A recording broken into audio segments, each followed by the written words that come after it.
Corporate கம்பெனில நடந்த ஒரு இன்ட்ரெஸ்டிங்கான விஷயம் நான் புக்ல படிச்சிருந்தேன். ஸோ அவங்க என்ன செஞ்சாங்கன்னா, அவங்க எம்ப்ளாயிஸ் கிட்ட எல்லாம் ஒரு அனௌன்ஸ்மெண்ட் பண்ணியிருந்தாங்க.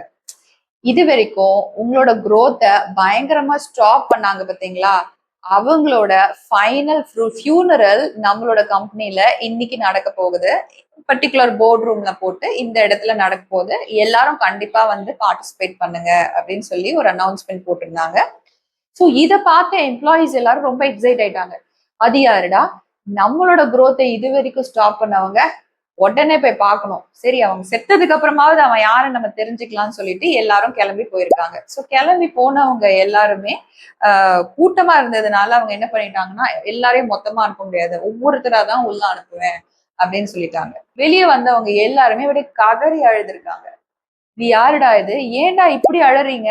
உங்களோட growth ப்ரிவென்ட் பண்ணவன் தானடா செத்துருக்கான், அதுக்கு எதுக்கு எல்லாரும் அழறீங்க அப்படின்னு சொல்லிட்டு கேட்டபோது, அந்த காஃபின்ல என்ன இருந்தது, யார் இருந்தாங்கன்னு பாத்தீங்கன்னா அவங்களோட ஒரு மிரர்.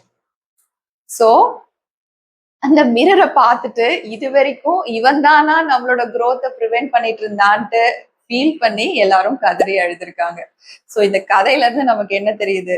நம்மளோட முன்னேற்றத்தை வெளியில இருந்து யாரும் தடுக்கிறது இல்ல. நமக்குள்ள இருக்கிற பிலீஃப் சிஸ்டமும் நமக்குள்ள இருக்கிற ஒரு சில சாய்ஸஸும் தான் தடுக்குது. சோ இதெல்லாம் கொஞ்சம் மாத்திக்கிட்டோம்னாலே நம்ம வாழ்க்கையில முன்னேற்றம் தானா வரும்.